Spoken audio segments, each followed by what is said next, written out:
Hello everyone, thanks for tuning in to Sims Workshop. I hope you're all having a wonderful day. So today we're going to be reviewing Monstrous Gods by Rosamund Hodge. Yes, got it right. This is going to be a difficult book to review, not because of the content, but because of some of the themes in the book. I don't know if the author herself is Christian, but you can definitely see an appreciation of Christianity in the book. Now,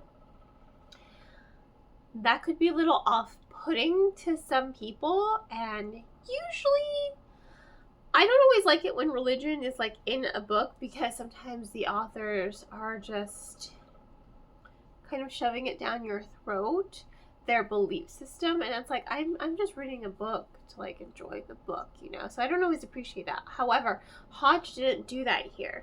She has paganism in here as well as Christianity. And she doesn't outright say like, hey, this is Christianity, this is Jesus Christ. She strays away from all of that. She leaves it up to you to interpret it. But, you know, there are these two worlds that intersect, right?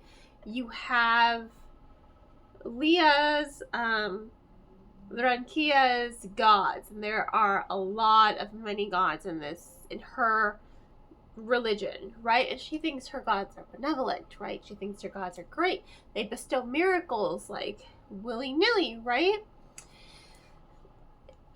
But as she has bestowed her own sort of miracle, so to speak, she has to kind of go through like a doorway to meet the gods and to like bring them back to the land, because Reuven, who is a centuries-old sorcerer, put a Sleeping Beauty type spell on the royal family, and it kind of locked all the doors between the people and their gods, right? So now she has to like traverse all these portals upon, one, killing Reuven, and two, awakening the family. She has to go through these portals to like reawaken the gods, and she's discovering these gods are not really benevolent. You know, just think of Greek mythology. These gods are kind of self-involved, and they just kind of like to do things willy-nilly, right? They don't really care about how the cause and effect. They think, oh, well, we're doing this to help the people, so they're going to be thankful for us no matter what, right? So what she discovers is Reuven, because after she kills him, he becomes her own personal ghost, literally. He starts haunting her, and she discovers that he is, you know, a heretic. He is the one who worships the one God, and then their chosen savior who gave his life on a cross. And she just doesn't understand. She's like, why would you know, all of her gods look like, oh, just think Greek mythology. They're portrayed as, you know, beautiful statues. And then you have Jesus Christ, who is portrayed as, you know, dying on the cross, right?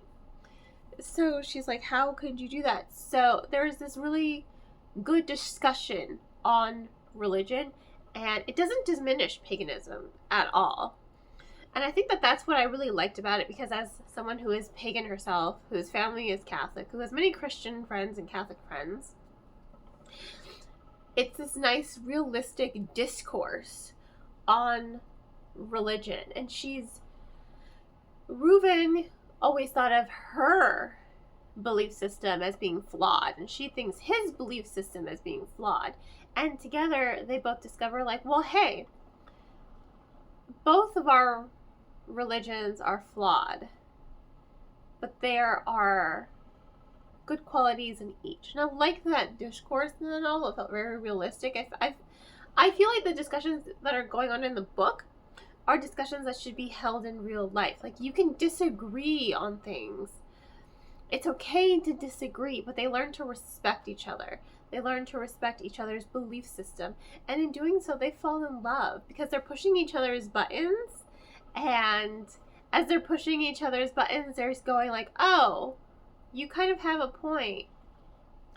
And by pushing each other's buttons, they're pushing each other to think, right? And that leads to a really good climactic ending with Leah and her gods. You know, she does this whole thing. I really don't want to spoil it, but there's a level of humanity in the book that I really enjoyed in this discussion of belief system and discussion of how far are you willing to go to protect your belief system. How blind are you willing to live your life to just kind of go with the flow on your belief system to think it's absolutely perfect and not flawed at all. So I think it's a really interesting novel. I don't think it's going to be for everyone, but I really do respect Hodge as a writer for having that discussion in this young adult fantasy medium, for giving us really interesting characters as well, and for allowing the discourse to allow the plot to grow and the world to grow, and to give us a lot of devil's advocate moments. You know, it's just a lot. And honestly, this book would be great for a book club because there's so many things that you can take out of the book and it can lead to a really good discussion. And I think that that's really, really interesting, just as a whole narrative. And I think that's why I really liked the book, because it was just really thoughtful. It was very, I know I've said this many times, I had a teacher who said genre fiction is not real fiction because you can't really do anything real with it. This is another perfect example of why she was wrong. Old white woman, so she was like in her 60s or 70s, Pamela Painter. You can look her up. Yeah, I have no problem with throwing shade. But I just think that what she said, sorry, I just think that that comment just diminishes a lot of writers, you know, and it puts a lot of people from really stepping out of their comfort zones to read something new. Like this, for instance, it's going to really be an eye-opening kind of novel and lead to a lot of really good conversations.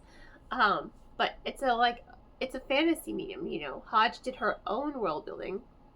She presented religion in a way that was interesting and thoughtful, but also she's not shoving her own belief systems down your throat.